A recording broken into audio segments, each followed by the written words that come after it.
All right, Jay Dyer, I'm going to ask you this. Christ, did he or did he not establish a visible head of church representing the orthodox position? You have an opening statement. I will give you 10 minutes on the clock. Let me reset it here for a moment. Your time will begin in just a second here. All right. For everybody that's here, it's Jay Dyer. You can find him here on YouTube and on Rumble and on X. Your time begins now. You may answer the question. Right. Well, the real issue here is, of course, the Vatican I definition of the papacy, not just the question of did Jesus establish, quote, a visible head? Because for the Orthodox Church, we would say that all the bishops, as many of the church fathers argued apologetically in the first few centuries, all the bishops are actually Peter, something that St. Cyprian said. So there's no specifically unique special role that Peter gets amongst either the College of the Apostles nor amongst his successors, other than canonical privileges, which, for example, Canon 6 of Nicaea says is equivalent to other patriarchates. Not only that, at the Council of Ephesus, I don't know, I've never heard Tim talk about this, I don't know if he knows about it or not, but the church at Ephesus granted, through the Ecumenical Council, autocephaly to the Church of Cyprus. That means that it's autonomous and independent. This is usually unheard of in the world of Roman Catholic apologetics. They're not aware of the fact that there were autocephalous independent churches, and that's because the Roman Catholic Church developed eventually to have a monarchical autocratic position, which isn't just about indefectibility, infallibility in universal jurisdiction or a kind of papal autocracy. It actually went much further than that in the 11th century with the Gregorian reforms, to where the papacy became a de facto world emperor. Now, the canons of Chalcedon say that civil rulership and authority and power is forbidden for clerics to have.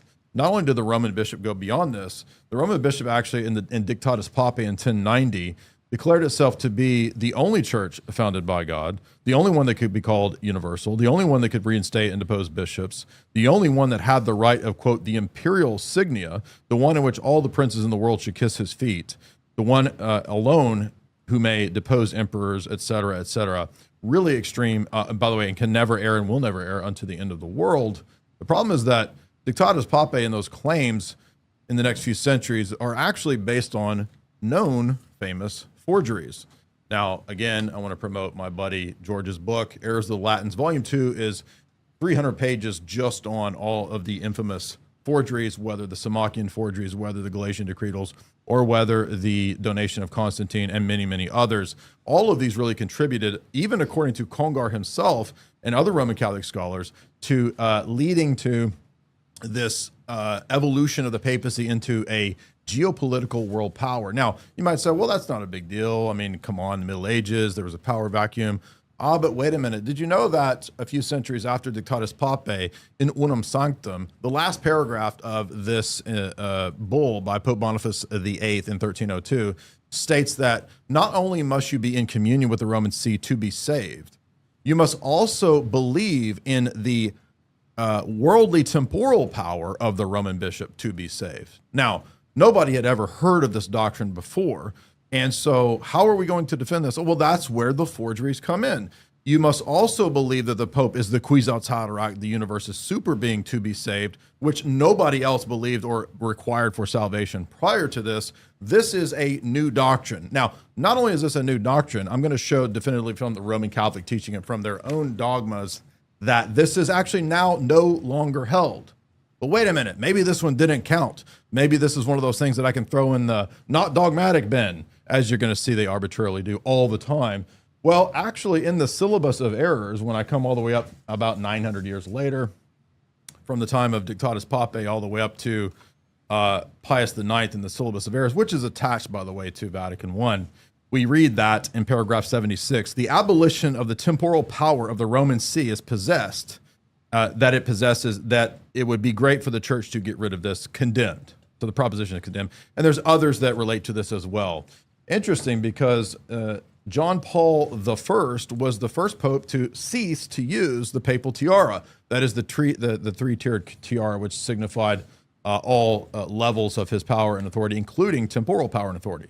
But when we come to the documents of Vatican II, we find the exact opposite of this. Not only is the temporal supremacy of the Roman bishop, which was for centuries necessary for salvation, discarded. We're actually told that, quote, in the Church and Modern World document, Jesus didn't actually come to bequeath any political mission to the church. It was only religious. That's paragraph 42. We read, for example, in the Church and the Modern World over in section 82, that the promotion of a world government is really the only solution in terms of internationalism, globalism, and entities, presumably like the UN. It doesn't say the UN, but it mentions surrendering power to international organizations. And then on paragraph 84, it actually says the exact same thing. So the papacy, you see in the next page, says that all Christians and non-religions can work together in human institutions for an end to war. So now we're going to have an end to war through entities like the United Nations. And if we flip over to the Religious Liberty document, chapter 2, it says, the Vatican declares that human persons have a right to religious freedom, that everyone should be immune from any coercion by any individual or social group or any human power at all in religious matters. Interesting, because that exact phraseology and terminology is actually condemned in the Syllabus of Errors numbers 55, 77, and 78. So in John the 23rd's Pacem in Terris, we're told that we can now begin to work towards a globalized government. This idea basically makes its way into the documents of Vatican II. And we're even told that the state should in no way at all coerce, and it should first and foremost respect people's liberty. Now, maybe you think that sounds good. Maybe you think, oh, that was a Cold War thing, and maybe they needed to promote religious liberty for the Cold War. But remember, for all of these centuries, all the way up until the Syllabus of Errors, you are required for your salvation, not just to believe in the Roman See in its spiritual supremacy and universality and infallibility, but also as a world emperor. And Pius IX condemns anyone that would dare go against that. Next, I would point out that in these same documents, we are told, for example, in Mortalium Animos of Pius XI, the Catholic Church, the Apostolic See, has never allowed its subjects to take part in any of the assemblies of non-Catholics. A few paragraphs earlier, before 14, it talks about how pan-Christians should be condemned. Ecumenist ceremonies and religious events are in no ways lawful for Catholics to be a part of. That is paragraph 9.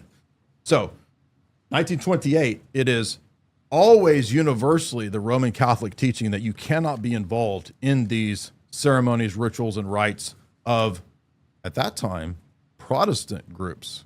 But now in the post-Roman Catholic world, the Apostolic See supposedly has actually made itself part and party with other world religions, including Pachamama and other such bizarre ceremonies that took place at the Vatican. In fact, Tim, on his own website, on his own channel, has talked about how, in his view, he thinks it's heretical that the approval of communion for adulterers was given by Pope Francis. And we can, of course, list a long litany of problems with Francis. Now, I'm sure that we're going to hear tu quoque that you have corrupt bishops too. Orthodox have ecumenist bishops. But we don't have everything hinging on one dude, his infallibility, his indefectibility, and his universal jurisdiction. In fact, the Vatican itself, in the Chieti document, paragraph 19, admits in the very last section, appeals to the Bishop of Rome in the first 1,000 years, it's talking about, express the communion of the church. However, the Bishop of Rome did not exercise canonical authority over the churches of the East. Now, this is on the Vatican website. I'm not saying they're dogmatic statements. I don't need to say that they're dogmatic statements because essentially they're admitting the collegiality and the synodality that the Orthodox Church has been arguing for the last 1,000 years against the Roman Catholic Church. Now, that was Chieti in 2016. And then a couple of years ago, there was a part 2 to Chieti called the Alexandria document. In the Alexandria document, you have all the things that I've been talking about admitted by the Vatican, including paragraph 1.3, the false decretals and the donation of Constantine contributing to this geopolitical world power of the papacy in the Middle Ages. Again, it has now been discarded. So I want to know, why is it that it was necessary for me to believe in the universal geopolitical Quisatz Haderach doctrine of the papacy to be saved in the year 1400? It wasn't necessary in the year 500 because nobody taught that or believed that in the year 500. And then now, again, we're back to it doesn't count, and you don't have to believe that anymore because the Vatican now says that religious liberty is the highest of all of the, religious liberty is the goal that all states should pursue when it comes to the role of church and state. You have 45 seconds. And lastly, I want to talk about, let's see. Yeah, I got through Chiedi. No, I'll go ahead and stop there. I think I've got to Papacy. Yeah, that's all my statements. Okay, great. You have 10 minutes and 30 seconds. Timothy Gordon, you can find him on YouTube and all across the internet. Your time starts now. Well, Jay's right. The church is synodal, and every synod requires a head. The prompt to this section that I didn't hear one word from Jay on is, did Jesus establish the Petrine office or the papacy or something? Which is a chronology 2,000 years old. It's either a yes or a no. And if it's demonstrated that Jesus established a papacy, then it doesn't matter what might have happened 1,800 years, 1,900 years into the papacy, for better or for worse. What would matter, I guess at that point, Christianity would be destroyed. It wouldn't be Roman Catholicism that would be destroyed. If, and only if, Jesus established a pontificate to head his one church. And that's the fact. When Christ built his church, he didn't leave us with a theory of unity, but with a living office. Because, again, synods require heads. The rock, the keys, the shepherd, all of these have meaning. From the first century to today, that office has always been recognized in the Bishop of Rome. The question tonight, and third prompt, is very simple. Did Christ intend a church with a center of unity, or did he intend a circularly premised, epistemology, question-begging federation of 14 or more churches that fractures whenever disputes arise? And where you define the councils as being ecumenical when we accept them, but the accepted councils are how we know they're ecumenical. That's the orthodox way. That's the way anytime you have a synod without a head. There has to be a visible sign of unity, or else it doesn't make any sense. Remember, throughout this debate, if Christ established the papacy, which was universal to all of Christianity for over 1,000 years, which is why Jay won't address the point in time that Christ established or didn't establish the papacy, and the papacy is later disproven, then it's Christianity that is false, not just Roman Catholicism. So that's really, really important. I hope that point resonates with people. Either Christ did or Christ didn't. We're going to assess that. I'm going to assess that tonight because that's the prompt. And by the way, yes, all bishops can be said to succeed Peter in a sense. Many of the patristics say this, but Rome succeeds him in a special way. The debate's not whether or not the church has visible unity, but where that unity is concretely safeguarded. The papacy, the good popes, the bad popes, the mediocre popes, it's concretely safeguarded there. Jesus want all to be one so that they could believe in John's Gospel, chapter 17. And orthodoxy simply doesn't have it, which is why Jay won't address this. There is no oneness, no one Holy Catholic Apostolic. You can point out incoherencies that you believe in here in the papacy, but if Christ established it, then that disproves all of Christianity. The Catholic position is that, I'll show it tonight, Christ established the papacy as a perpetual principle of unity. The Vatican II document restates this. Orthodox often will affirm papal primacy but deny universal jurisdiction, which is a nonsensical distinction. The question is, did Christ intend a merely honorific primacy or a juridical universal one? In other words, can the Pope actually make decisions for all of the churches around the world? There's three scriptural foundations for the papacy. It's Matthew chapter 16, verses 18 and 19. You're Peter, on this rock I will build my church. I will give you the keys. There's Luke chapter 22, verse 31, 32. Christ prays uniquely for Peter among all of the 12, that his faith may not fail, so that he alone may strengthen his brethren, confirm his brethren. John 21 is the third papal scripture. Peter is entrusted with universal shepherding. He says 3 times, feed my lambs, feed my sheep, tend my lambs. This triad shows something jurisdictional. It's anagogical language, so let's go to the patristic testimony, because once again, we're trying to assess whether or not Jesus actually established the papacy, not whether or not Pope Francis signed the Chieti document or whatever 2,000 years later. We're trying to say, did Jesus establish this at the beginning? Well, in the most people don't know this. It's been either hidden from them or they've been brainwashed. Clement of Rome, before the year 100, direct successor Peter, intervenes authoritatively in Corinth while the Apostle John is still alive in Ephesus. This is the earliest known exercise of Roman authority. He intervenes, Clement of Rome, this is the year 96 AD, and it's a well-established thing, though most Christians know nothing of it.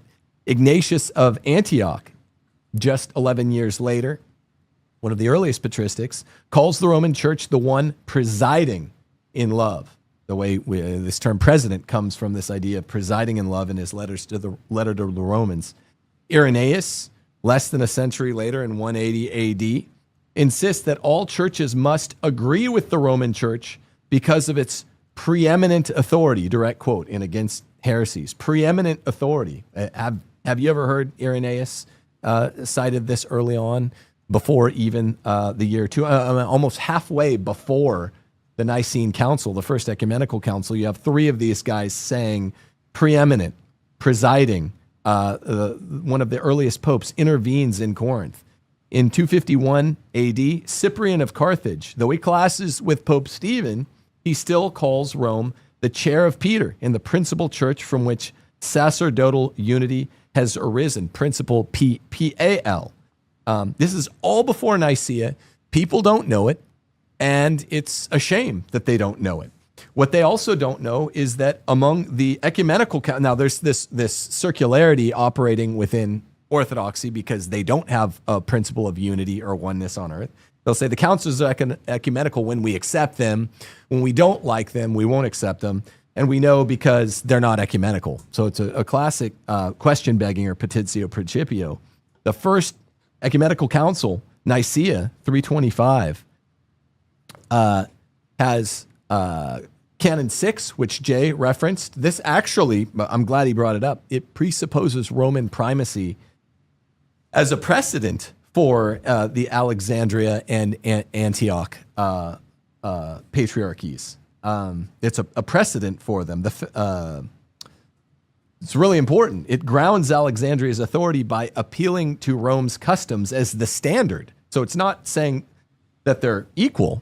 It's saying that Rome has primacy. A complete misreading of this. Rome isn't local, so it would make no sense to compare one of the Eastern churches to Rome. Rome is the standard bearer.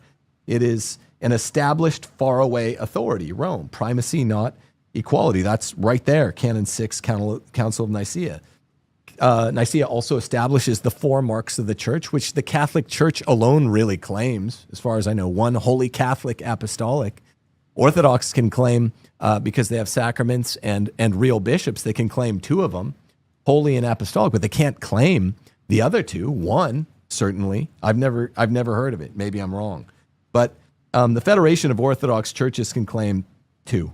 At the Council of Ephesus, which is the third ecumenical council, accepted by both Catholics and Orthodox, what happened is you had an appeal to Rome, to the Pope, to excommunicate the Patriarch of Constantinople by another Eastern Father, the head of the Holy and Blessed Peter, it's written, the Prince and Head of the Apostles, the Column of the Faith, the foundation of the Catholic Church, received the keys of the kingdom of our Lord Jesus Christ, and that to him was given the power of binding and loosing sins, who until this day and forever lives and judges in his successors. So it's not just Peter alone.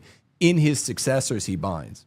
The head of the whole faith, the head of the apostles, is Blessed Peter. This comes directly from that third council, Ephesus. The head of the whole faith, the head of the apostles, is Blessed Peter. This is not an honorific. This is direct. Cyril of Alexandria, who's the one writing the Pope, asking him to excommunicate what would become the number two in the church, says, "We rely on the authority of the blessed apostle Peter, on whom the church was founded, and whose successor the blessed Pope Celestine is. He writes directly to Pope Celestine, and he says, Your Holiness, who holds the place of Peter, the prince of the apostles, they're all princes in a sense, but Peter is prince of princes, has rightly judged this matter and condemned Nestorius. In what honorary sense would you appeal to someone and say, fire this guy, excommunicate this guy, which is an extra important firing? You wouldn't. It's absurd. At the Council of Chalcedon, the very next council, after Pope Leo's tome is read, it says, Peter has spoken through Leo, showing that there's a lineage, a very direct lineage, and it's Peter the prince, Leo's now the prince. Because, by the way, at this Fourth Ecumenical Council, it shows the epistemic flaw in orthodoxy, that it's circular. The councilors are ecumenical when we accept them, but only the accepted councils are ecumenical.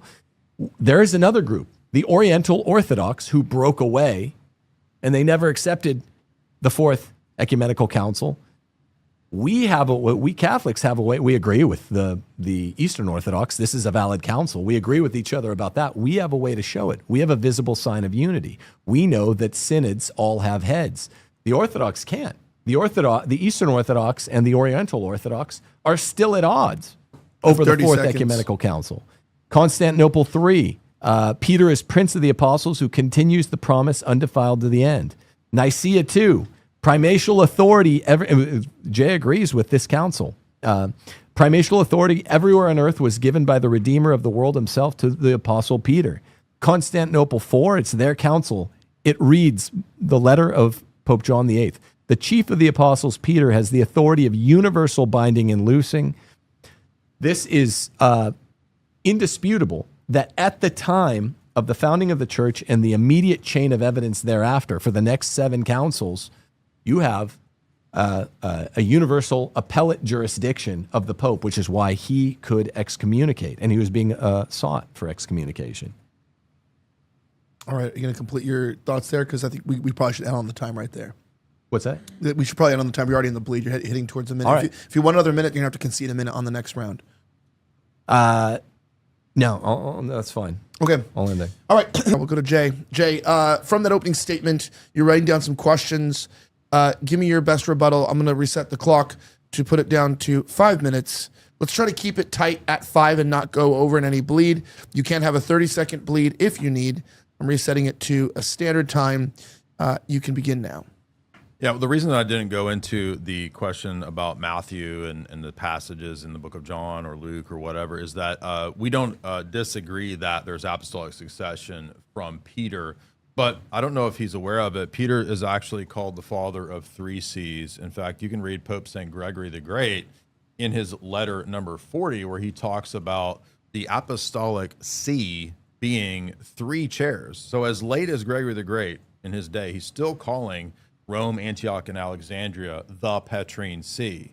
So nobody disagrees that Rome is first, and he cited Saint Irenaeus and against heresies, but he didn't tell you why Irenaeus says that it is given this honor and authority. He says it is doubly apostolic, Peter and Paul. Maybe he's not aware of the fact that by the time of Vatican I, they actually reject the position of the argumentation of St. Irenaeus that you cannot say that Rome has its supremacy because of Paul in any sense. So even though Paul is honored still in Rome because he was martyred there, the only reason that Rome has this supposed indefectibility, its universal jurisdiction and so forth, is supposedly because of a Petrine tradition and charism.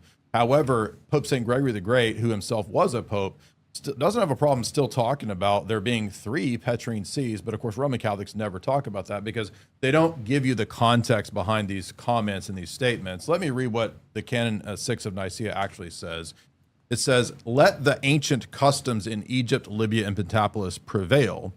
Now, note the references to customs. There's no reference to a divine charism, to divine law. It's only to ancient customs. That in all of these, the Bishop of Alexandria has jurisdiction, since the like is customary for the Bishop of Rome. Likewise in Antioch and other provinces. He just assumed that Rome was a universal, and so it just doesn't really count. But the jurisdictions are being likened to Rome. And his argument is just that, well, but of course everybody knows that Rome was universal in its jurisdictions. Really? Because he's not aware of the fact that appellate structure in the Synod and Canons of Sardica actually prove our position. Because what Sardica says is not that the Roman bishop has the final say.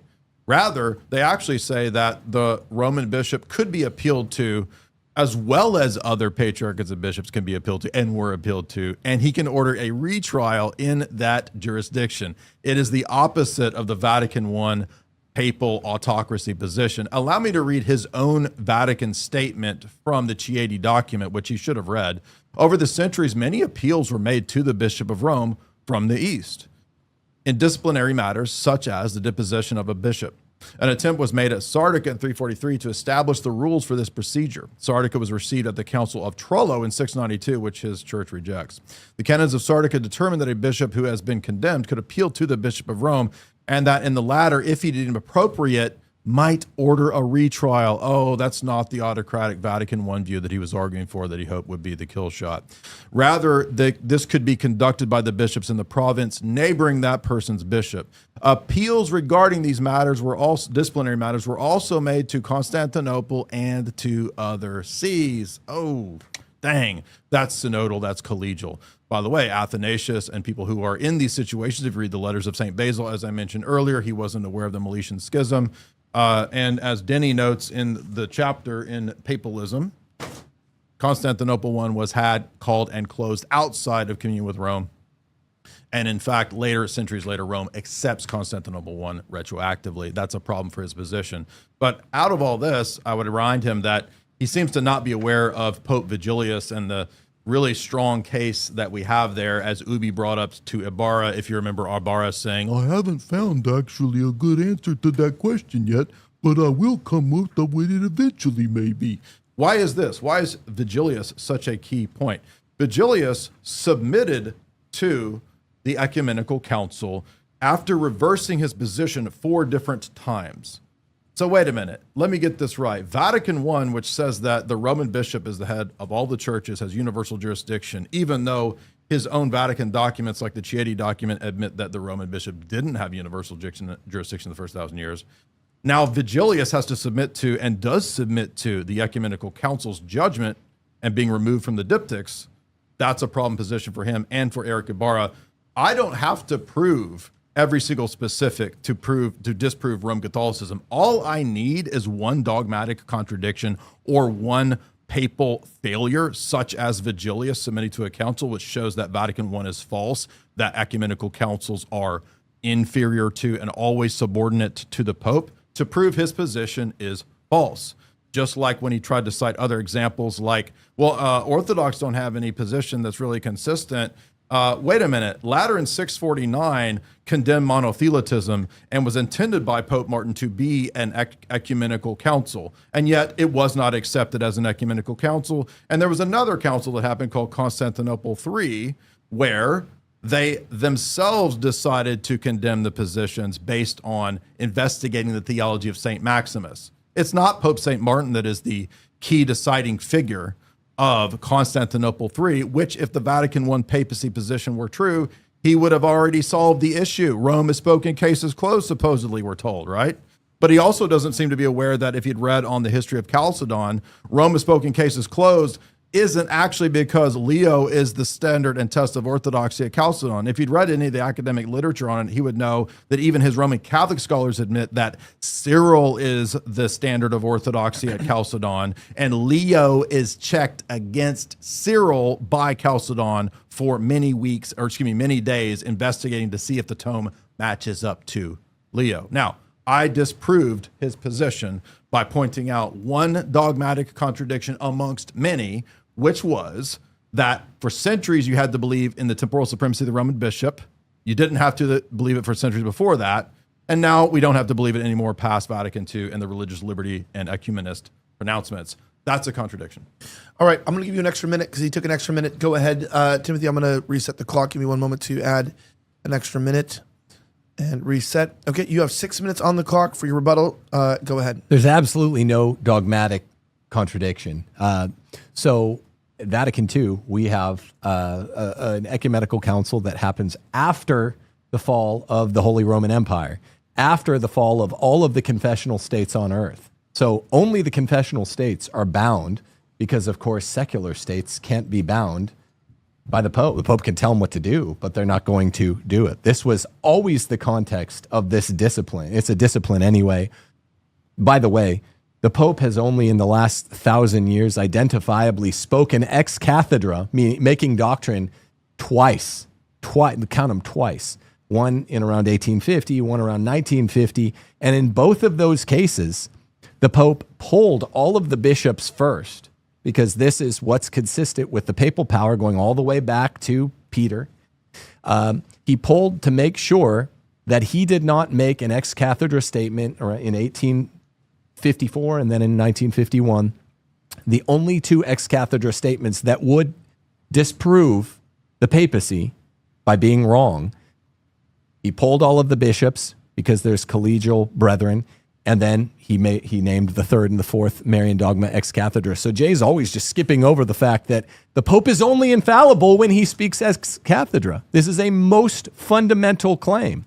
And by the way, popes can be heretics, whether you're talking about Honorius or other problematic popes that were borderline heretics throughout the way. Most of the majority of Catholic scholars think that popes can actually be heretics. They just can't contradict themselves when they're speaking ex cathedra. And this would be really clear if Jay had read the Relatio of Bishop Gasser at Vatican I. It's very, very, very consistent with the collegial papacy of the previous 1800 years. Now, there are, I would say, in exegeting Matthew chapter 16, Luke 22, John 21, there are Eastern scholars, Theodore Studite, Abu Qura, who exegete it exactly the way that we do. Antioch and Alexandria also succeed Peter, because Mark went on to Alexandria. Peter used to be at Antioch.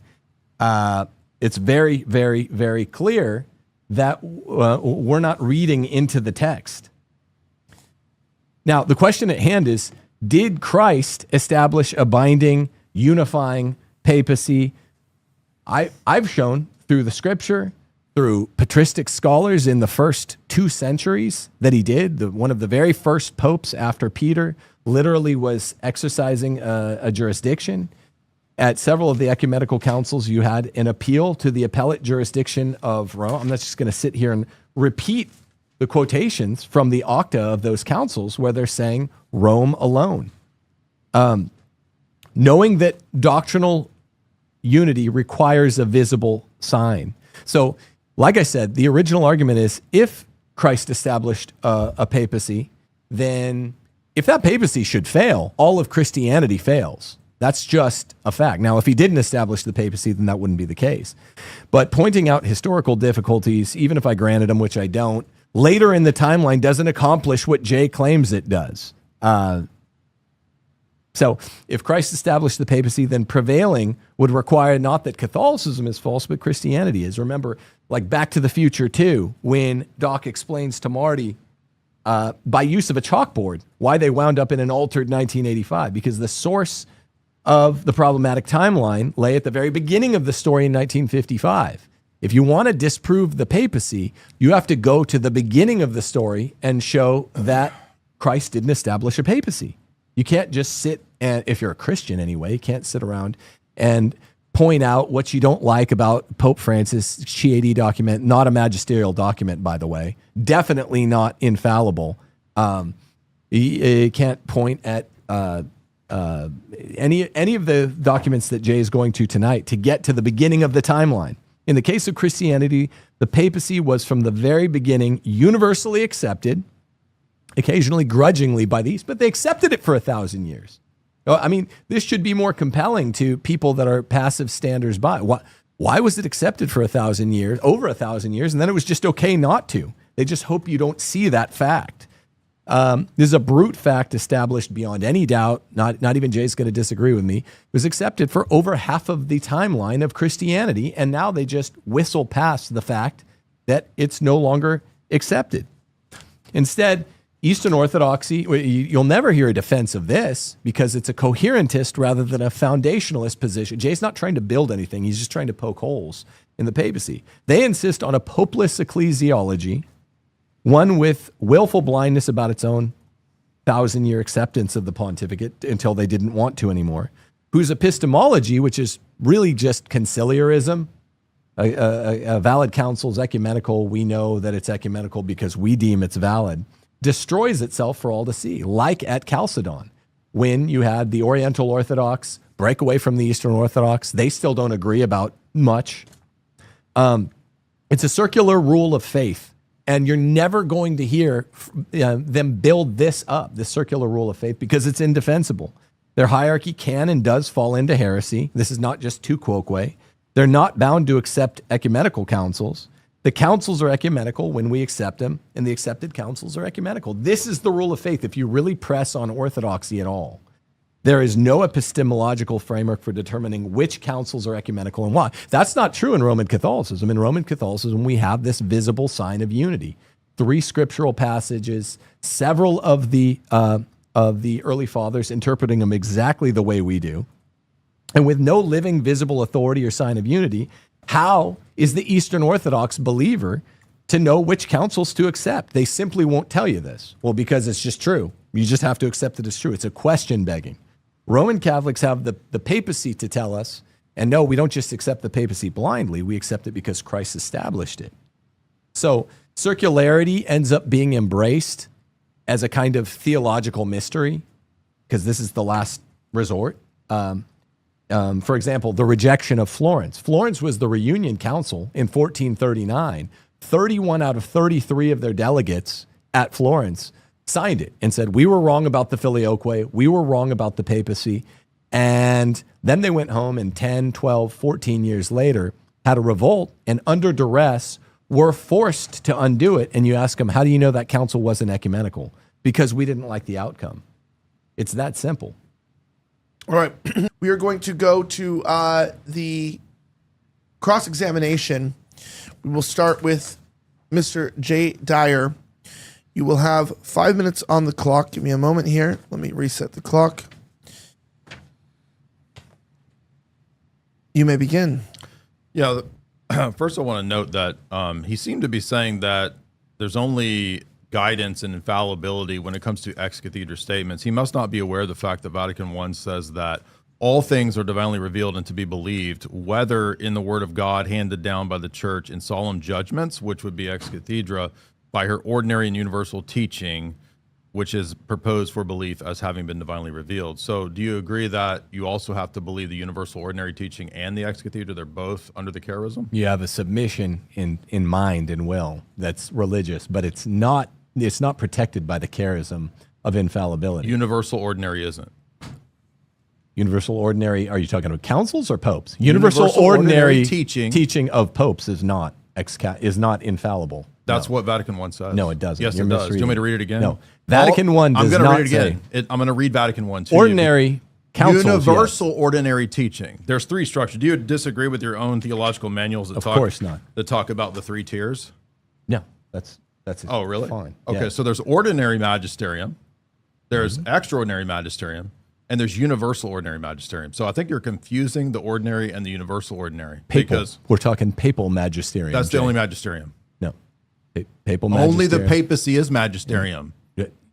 No. So you think that ex cathedra, he thinks ex cathedra means, which guarantees infallibility. No, I'm not asking about that. That's extraordinary. Only to... No, I'm asking you about Vatican I saying that universal ordinary teaching is also part of the charism. It's part of the charism. So it's protected. It's not protected under infallible. Oh, so the charism isn't infallible? No.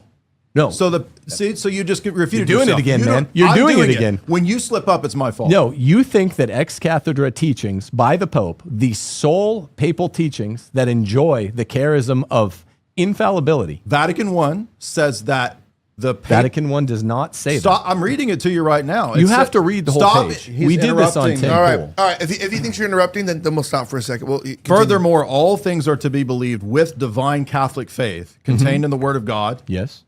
Written or handed down. Yes. Which the church, either by solemn judgment, that's ex cathedra? That's not ex cathedra. Yes, it is. No, it's not. A solemn judgment by the church? A solemn judgment. It's religious submission in mind and will. No. Yes. You're misunderstanding. This is talking about ex cathedra or the universal ordinary magisterium as divinely revealed. That Both of applies them to bishops. Both of them. That applies Why to are you bishops talking about only. bishops? This is talking about the Roman sees two things that are protected by the charism: extraordinary and ex cathedra. You're wrong on this. Ordinary, you're just flat wrong. Ordinary and universal is all bishops, not just pope. You're wrong. Do you understand? You're straight that up wrong. You Your screwed that own up. your own manuals teach that there's three. It applies to the bishops at councils. There's three. I know that. What are the three? What are the three? Read them to me. Well, I thought you knew. No, I do know. What are they? But you're trying to say Name that the ex three. cathedra that ex cathedra is not the only way that a pope can speak from the chair with the charism of Yeah, it's universal called protection. it's not. called universal ordinary magisterium, and it's not the ordinary magisterium. No. Yes, You're just your wrong. own manual You're say just it right wrong. here. Show You're it to me. lying. Show it to me. Ordinary magisterium is the regular teaching of the bishops. I'm not lying. Can I see it? I'm going to read it to you. The ordinary teaching of the dead bishops. wrong. That's Tell me what ordinary magisterium is. You don't want to let him see it? Who wants to see it? I want Can it. Yeah, Can this you give is it to me? Tim Pool's situation. Yeah. So I can explain to you what these are. Ordinary magisterium, individual bishop, groupings of bishop, bishop of Rome. This is ordinary. This is not protected by I didn't say ex it cathedra. was. Okay. Extraordinary There's magisterium. no ex cathedra protection. It's The called College the of Bishops Petrine issuing a solemn definition while Is gathered that in an protected? ecumenical council. Is it protected? Yes. That's what I'm arguing. That's the College of... No, you're talking about the Pope. I said that's not the Pope, that's the, Pope bishops. has to- he's you said deflecting. Give me that it's back, not the 'cause he's- bishops. Wait, he's hold not on. even- The It's Bishop his of time- Rome it's his time. issuing Yeah. a solemn You're not- definition ex You know cathedra. that two of the He wants three. it back. He wants it back for his Two Okay, of can the I read three- this one? Well, Two during of the your three. time, You're there deflecting. you go. Two of the three are protected by the charism. No. Yes, they are. One of them Councils Can, one of them can and the err. Pope speaking. Councils are protected. The Pope speaking, but there's only one Universal- way to speak All right. ex cathedra. Read the bottom one, Jay. Read the bottom one. The universal ordinary magisterium, according to Vatican I, is said to be. Ordinary's Pope. Stop interrupting me. There's two things that are protected by the charism of Peter, according to Vatican I: solemn judgments or her ordinary universal teaching. Both of these. Solemn judgments by Stop bishops. interrupting me. Yeah, Stop let's be quiet for a interrupting second. me. correction. It doesn't Just a say statement. that. It's Let him finish clear. the statement. Let him finish the statement. He's trying to make a statement, and then we'll end. You have. I'm sorry. I'm not trying to interrupt. Yes, Listen, you are. We're giving you Yes, we're giving you you are. 30 Because seconds. you can't handle this business. Tim, You know what? stop for a second. Go ahead and finish the last statement. You have 30 extra seconds. These for the two interruption. things, solemn judgments and the ordinary universal teaching, are divinely revealed and protected according to this. Oh, can I see it now? Oh, can I rebut? No, the you don't rebuttal have. now? He's Well, burning listen, out the listen. time. All right. So All right. now Keep going. Just be quiet for a he second. doesn't want. I can yeah. explain it to you Hold on, afterwards. hold on, I don't hold on, need you hold to on, hold explain on. it because I'm. Well, explaining- cross-examine me on it. Hey, The only statements by Tim. Pope. He's supposed to be asking me a question. I know. Well, he hasn't gotten a He's question. made a He's trying to make mistake and he's statement. trying to He's run denying from the it. universal magisterial teaching. No, I'm not. Yes, you are. Ex It cathedra says- statements are the only statements by popes in under Vatican I in Pastor Aeternus. The only single one-off You didn't statements read the by to- popes. You didn't read the whole that document. have the You didn't charism. read You the- said otherwise. Universal You screwed up, ordinary, man. universal ordinary magisterium, according to Vatican I, is also protected under the charism. I and told you. cannot err. Popes ordinarily. Can it err? Popes in their ordinary uni- magisterium can- have to be followed I'm with asking you a religious question. submission and All right, mind. he doesn't answer answer the question. questions. Okay, wait. He doesn't you wanna have to have cross-ex? time here. So ask the one question. Why and are the you not simple answering answer. questions? What's the question? Answer the answer. You the know what question. the question was. Ask. You dishonest. Give him extra man. You time.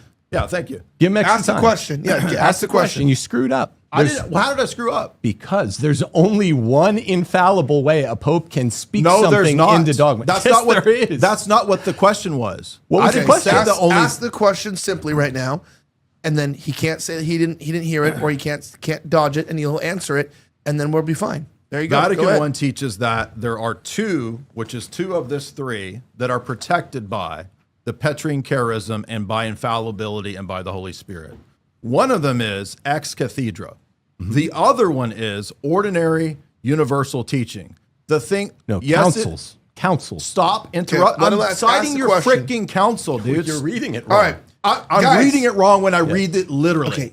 You're not understanding. it. You're, No, you don't know your own documents because this isn't part of Pastor Eternal. ridiculous. This is a different. You don't know it. I do know it. Okay, let's switch this up because you don't want to do this. Tell me in the first Is 1,000. there an infallible Stop interrupting me. Stop. Why can you not answer the questions? You are literally the worst at this. Jay, this is really bad, man. Really You got bad. yourself Tell into me, a hole, stop and it. now you're trying to What dig you out. want- it's All right. not a hole. You won't. Well, you none of literally you guys won't listen. will listen. I cite it to you. Not your father, but just ask the question. Don't interrupt him, and then answer simply. Here we go. Go ahead. Finish your statement, question, whatever you want to call it. Get it out. Don't say anything till he's done. When he says, you say I'm done when you're done, and then he'll come in and he'll respond. And don't interrupt him either. He'll say he's done when he's done. There's 3 levels. Okay. The level first that is and can err is ordinary teaching. That's individual bishops, groups of bishops, and even the Bishop of Rome. The next level is the universal ordinary magisterial teaching, defined as whenever the College of Bishops throughout the world issues a united judgment with the Roman pontiff to be held in faith and morals. Okay? This one is protected by the charism of Peter, according to Vatican I. Which one? The one I just read. Oh my gosh. Do you want me to explain it?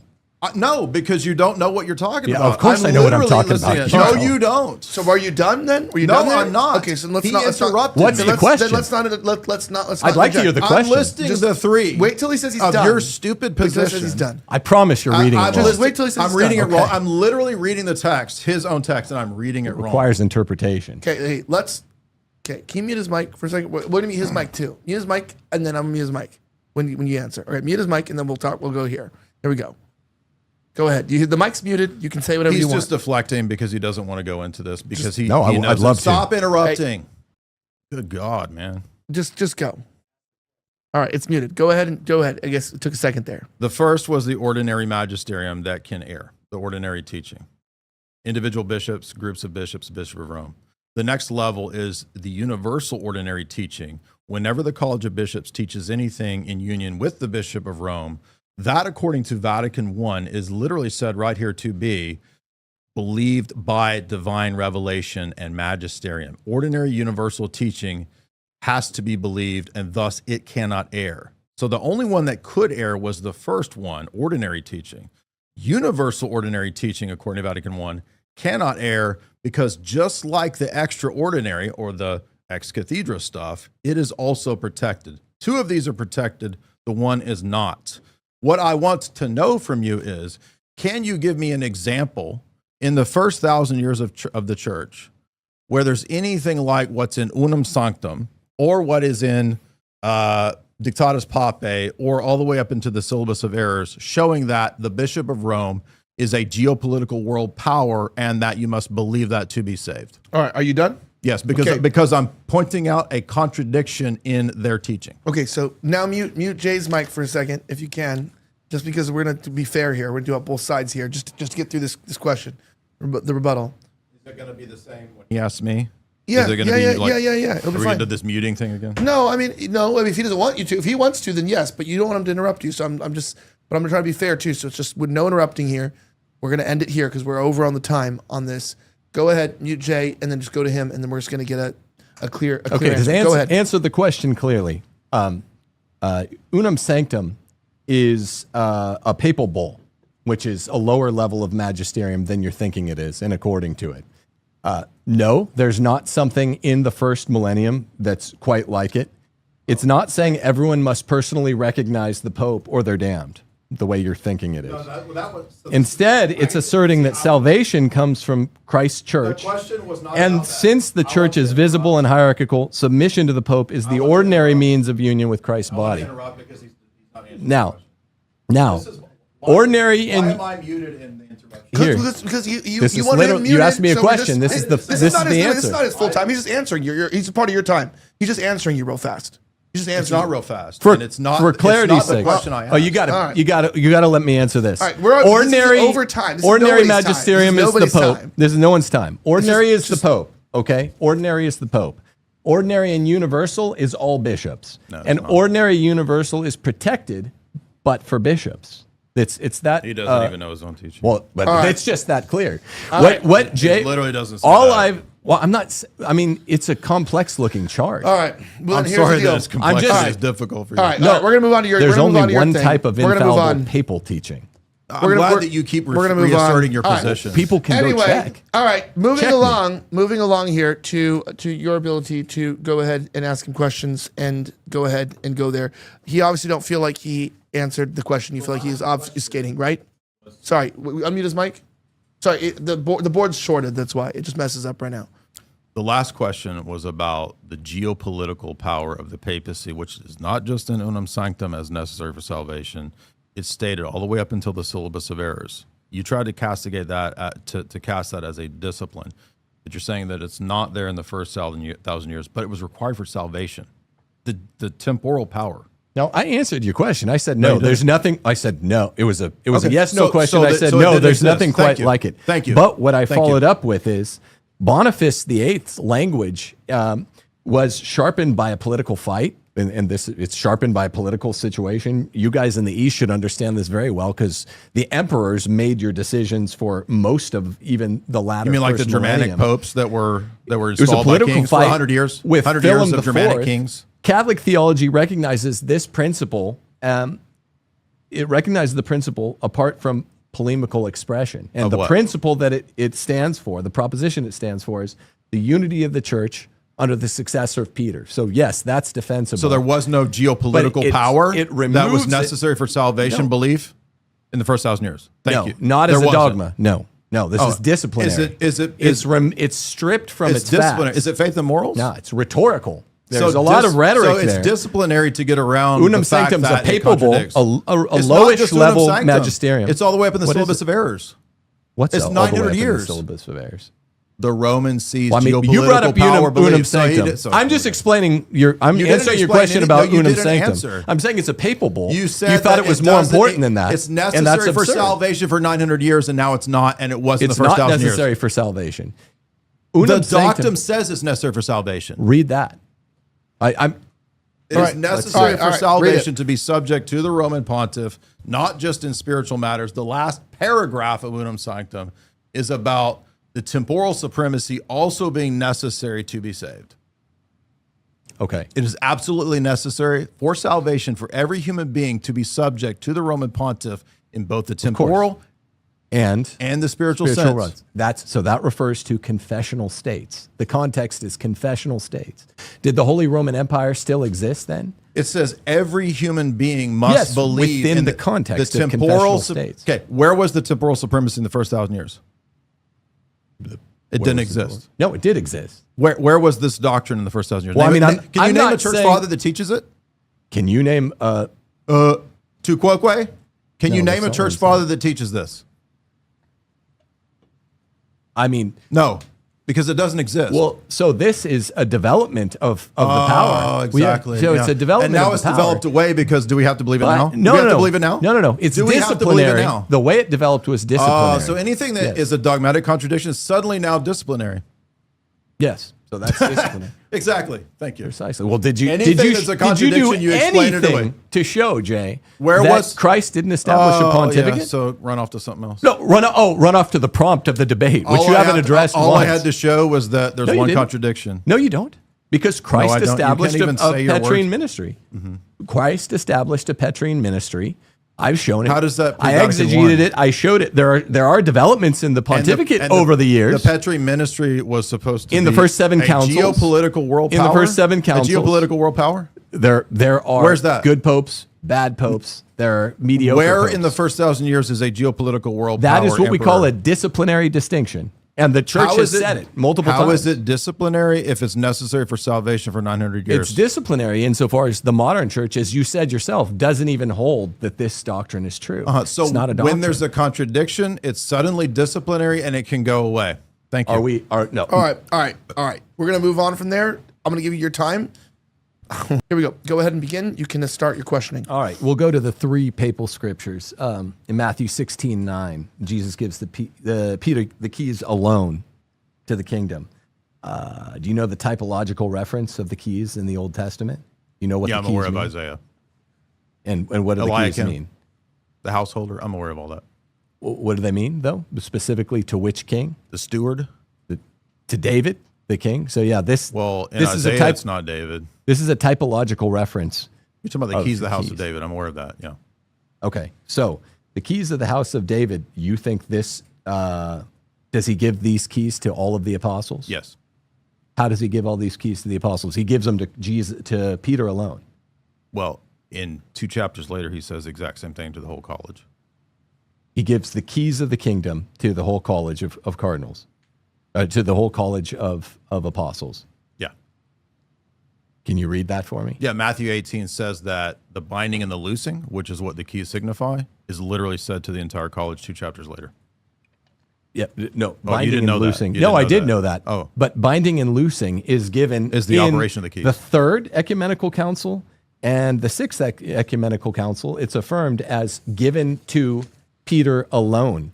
Primatial authority everywhere on earth. Sorry, this is the seventh ecumenical council.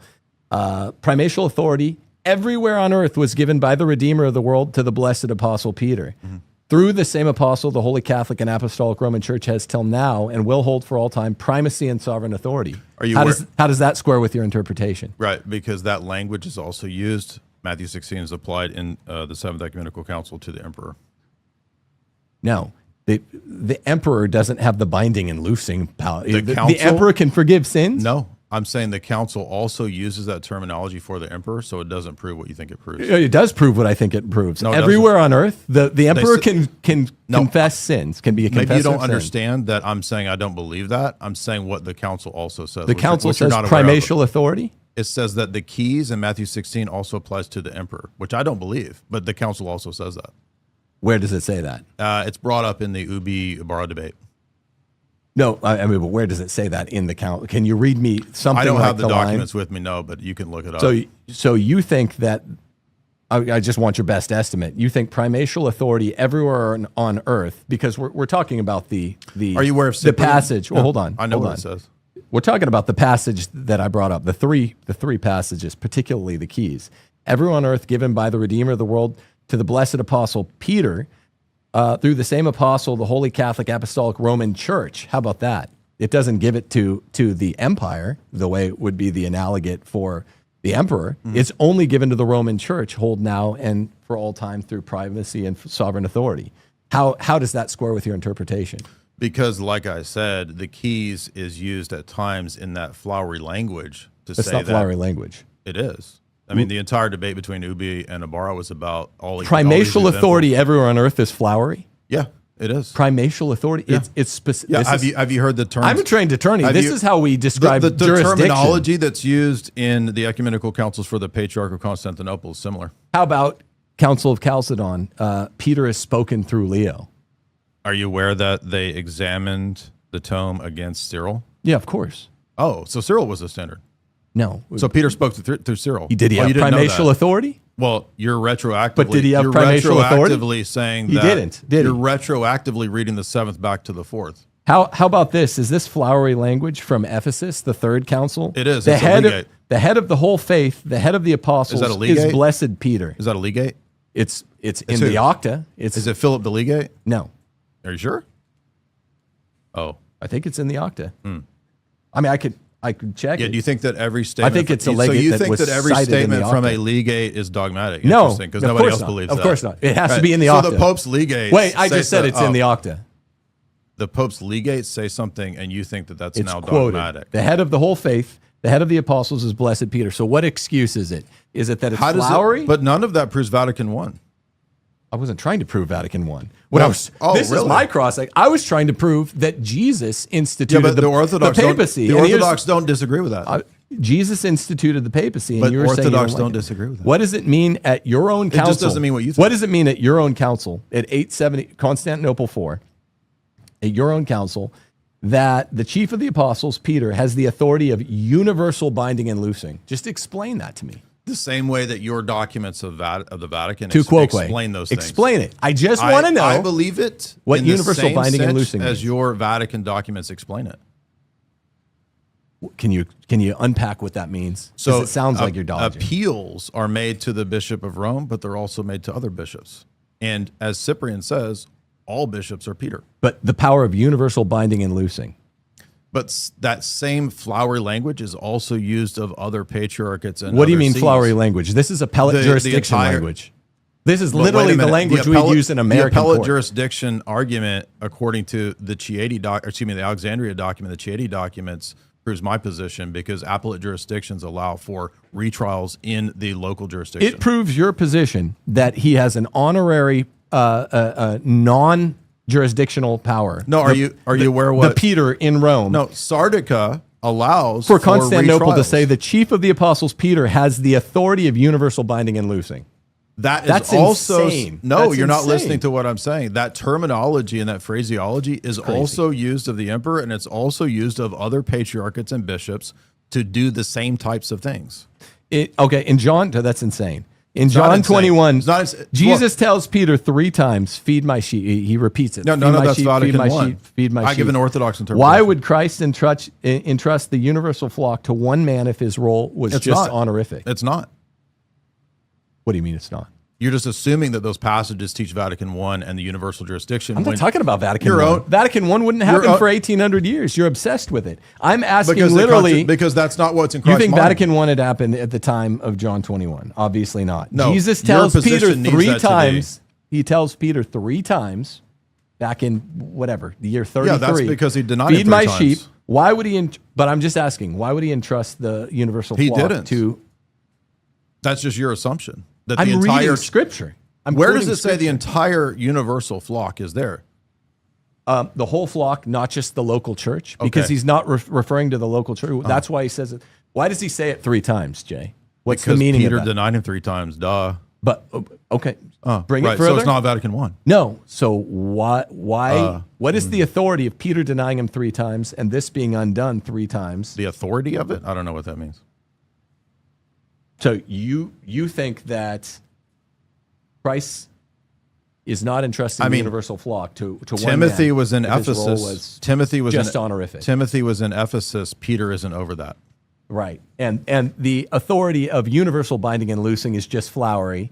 Jesus gives the keys to Peter maybe you should have alone, watched the. and that's just flowery. You should have watched the Ubi Ibarra debate because they talked about all the flowery language. I've seen it. And it's absurd to just say anytime you don't like that a power No, is given, you that's say it's not what I flowery said. language. No, it's not what I Nicaea said. too. Primatial No, I authority just- everywhere on earth. I- That's flowery. That's flowery. It is because you tried to cite, Everywhere you on tried to earth. cite It's very you tried to specific. cite legates It's as if that was jurisdictional. dogmatic. No, this is Nicaea too. the councils of You're wrong. Sardica. This no, is not a you legate. cited- This is you Pope cited Hadrian. earlier the legate. Why would Pope Hadrian be read and stuck So into the because- octa at Nicaea do you II, think that a saying pope- that primatial authority everywhere on earth Because- has been given by? Does this strike Because- anyone else as, Can I as answer more his than question? flowery? Can I answer his question? Some people in the chat were saying Jay likes flowers. That's what they're saying in the chat. I'm not going to have an opinion. I'm going to take either side. Can I answer? Yeah, you can answer. And then we should probably cut that off and go to the conclusion right now. Yeah. So I'm not trying to say that every statement is flowery language. I was specifically talking about some of the statements. Let me give an example where Basil says, when he's talking about the Meletian Schism, he says that the church in Antioch is the head of the entire body, and the whole body listens to the head. Nobody believes that the bishop of Antioch is the head of the entire universal church. It's one example of the flowery language, which came up multiple times in the debate between Ubi and Ibarra and other debates.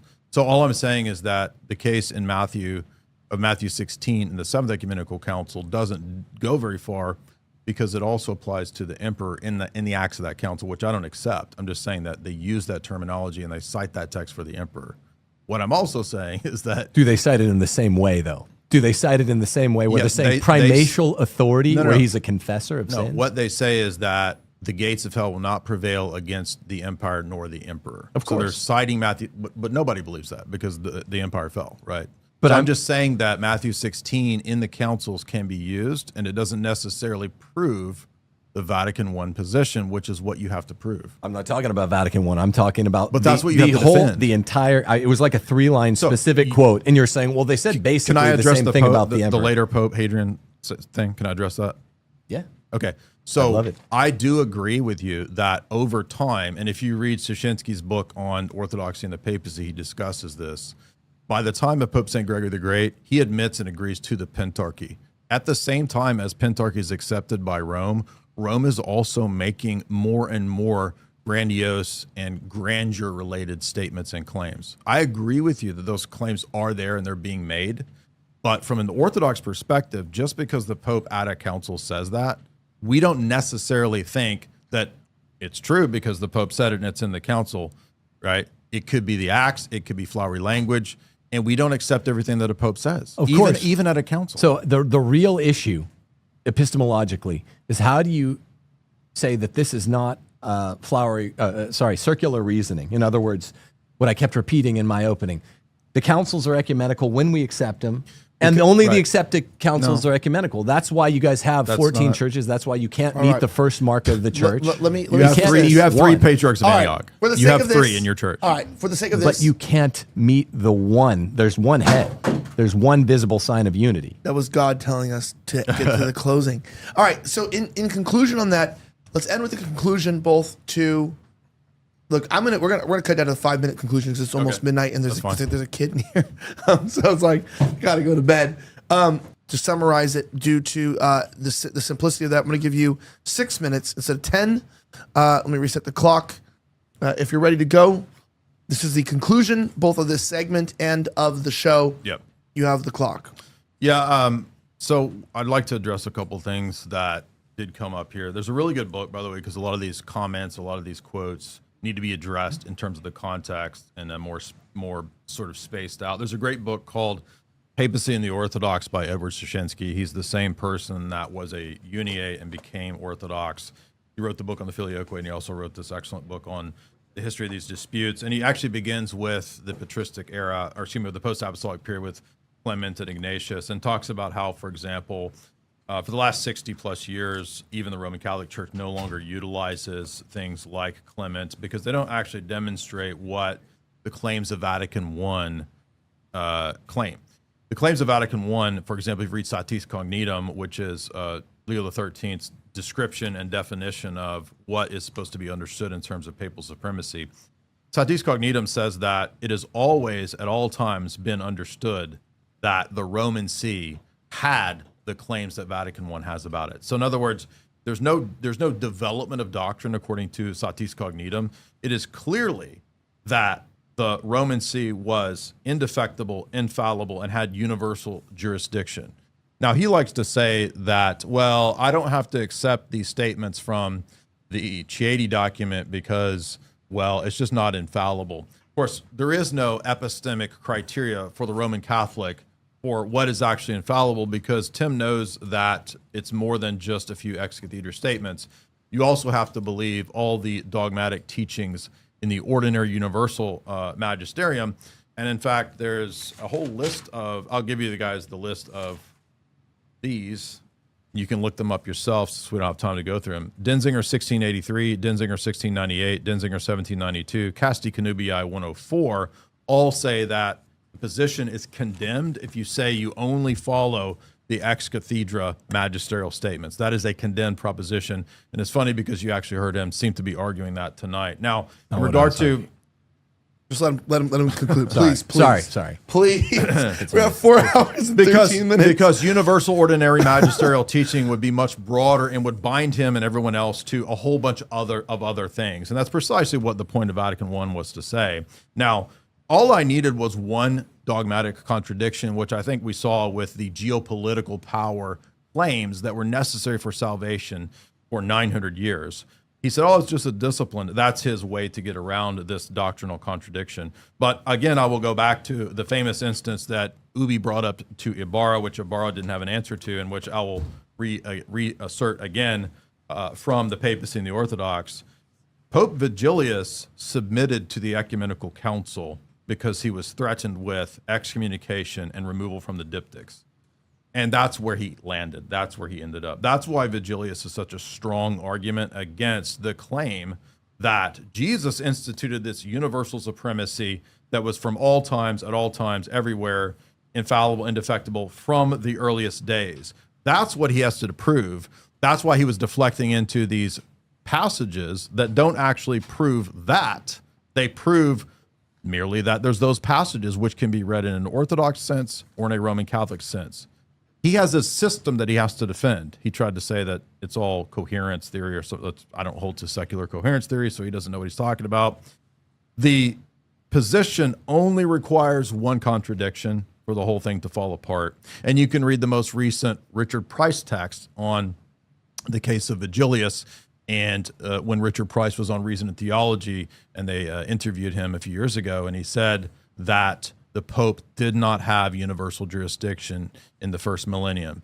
Just like the Chieti document says, the Pope did not have universal jurisdiction in the first millennium. That means Vatican I is false, and that's why Vigilius disproves the papacy. And there's many more. Honorius, what, 2 minutes or we're done? No, you 2 minutes. Okay. There's many more. There's also the case of Honorius. Honorius is not just condemned because he supposedly fibbed or failed to condemn. It's actually because he wrote a letter to a bishop. So notice the status of the text. It wasn't ex cathedra. It wasn't magisterium. It was a letter to a bishop where he affirmed monothelitism, and he was successively condemned by, in the East, 3 councils, including the Seventh Ecumenical Council. So Honorius becomes a heretic explicitly. Most Roman Catholics, except for a few, will admit this now today. But that means that the Pope isn't indefectible. And yet Vatican I claims that the See of Peter is indefectible. It is never failing in its truth and in its faith. And yet tonight we've seen in just a handful of examples, and I can give many, many more, that it is in fact failing. And that's why we don't put our hope in a geopolitical world ruler, which now calls for open borders and all of that, who used to say you had to believe in his quizat sadarak, lisan al-gib powers to be saved. Now you don't have to believe it's just a discipline, hand wave it. No. The papacy is a geopolitical tool. And if you go to my channel and watch all of my old videos, you can find the lectures where I've walked through David Wim Hof's excellent book showing that the CIA also bought into and helped to buy out the papacy through Operation Gladio. There's multiple texts from multiple Roman Catholics even on that. So what are we looking at with the papacy? Is it really a center of unity? Or is it a tool of inclusive capitalism, socialism, World Economic Forum, all the stuff that you see Vatican II promoting with the internationalism, a new world order, etc., explicitly in the church in the modern world texts? That's what the papacy actually is. The papacy is not your friend. It is a spiritual cancer, and it does not produce the thing that it claims to produce: unity, holiness, and truth. All right. That was, ladies and gentlemen, Jay Dyer of the Orthodox tradition. We get a round of applause there. Absolutely fantastic end to his rebuttal. Before we put the ones and the twos in the chats, I'd like to turn the time over. It was almost exactly 6 minutes, like 1 second over. Over to Timothy Gordon. Just want to clarify, you're ready. Yes, you're good, or do you need a second? Okay. Go ahead. In the terms of defense of the Catholic tradition, give your defense and conclusion. You may begin. Well, it's very clear. To prove whether or not, I think the prompt of this question was Jesus instituted the papacy, we have to check whether Jesus instituted the papacy. The 3 Gospels that I read, and what even Easterners thought of them, what all of the early church thought they meant, even if power would be aggrandized or used in ways that Jay objects to later. You can't object later in the timeline. You have to object earlier to show that Jesus didn't establish the papacy. Here are, and Jay objected, as Orthodox do, to my exegesis of those 3 papal scriptures, but except here is Abu Qura. These are all Eastern thinkers before the schism. If he meant by these words in the gospel only St. Peter, the church would have been deprived of comfort and would have had no one to deliver her from those heretics, whose heresies are truly the gates of hell, which Christ said would not overcome the church. Accordingly, there is no doubt that he meant by these words nothing other than the holders of the seat of St. Peter, who have continually strengthened their brethren and will not cease to do so as long as this present age lasts. So is it multiple people? Yes, it is the people who inhabit the chair of Peter. And here's Maximus, the confessor. All the churches of Christians everywhere have held the greatest church there to be their sole base and foundation, since on the one hand, it is in no way overcome by the gates of Hades, according to the very promise of the Savior, referring to the same scripture, but holds the keys of the Orthodox confession and faith in him. And on the other hand, it shuts up and locks every heretical mouth that speaks unrighteousness against the Most High. This is Theodore Studite. I witness now before God and men, they have torn themselves away from the body of Christ, from the supreme see, in which Christ placed the keys of the faith, the supreme see, against which the gates of hell, I mean the mouths of heretics, have not prevailed and never will until the consummation. Note all of the continual themes which ring the same in all of these thinkers exegeting the one passage. According to the promise of him who cannot lie, let the most blessed and apostolic Pope Paschal rejoice therefore, for he has fulfilled the work of Peter. This is Theodore Studite. An Orthodox scholar says of this, the same time we find St. Maximus the Confessor and Theodore the Studite expressing the view that Rome was in unique sense the chair of Peter that would never fall into heresy. This is clean work. And it's simple and straightforward because the establishment of the pontificate by Jesus was simple and straightforward in the first Christian century. And I read you all of these places where for the first 1,000 years, the Orthodox accepted the papacy. And you heard not a word, not a single word from Jay tonight as to how they accepted the papacy. For the last nearly 1,000 years, they haven't accepted the papacy. And of course, because this is an indefensible relinquishment of a millennium-old position.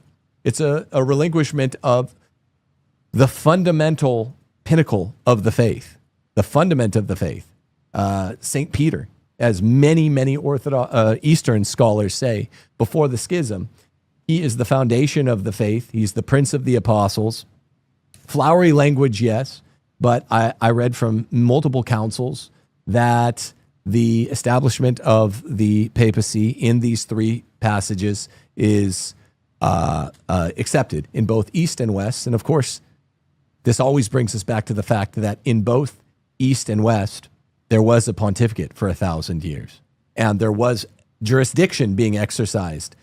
As I said the first time we debated, if it's just an honorary power, if it's just an honorary role, like being a knight at a round table and you're the first of honor, then you are not appealed to for an excommunication. You can't fire anyone. Dwight Schrute can't fire anyone in the office when he's left in charge as a kind of first among equals. That's true enough.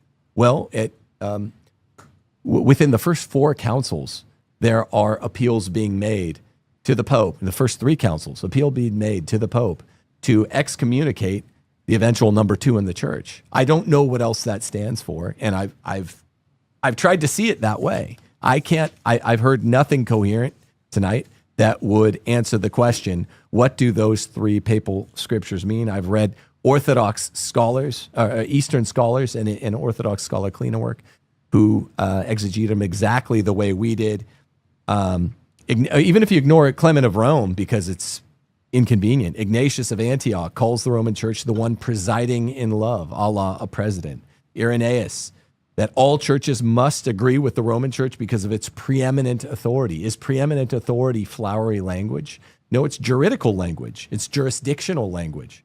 Cyprian of Carthage says, while he's clashing with Pope Stephen, he still calls Rome, who he's not happy with at the time, the chair of Peter and principal church from which sacerdotal unity has arisen. This is how the Roman Catholic Church stands for those four marks. One, 30 seconds. Holy, Catholic, Apostolic, established at the very first ecumenical council. The oneness requires a visible sign of unity on earth. All bishops can be said to succeed Peter in a sense, but Rome succeeds in a special way, and I think that way has been made clear by these three scriptural foundations of the papacy. Ladies and gentlemen, Timothy Gordon of the Catholic persuasion.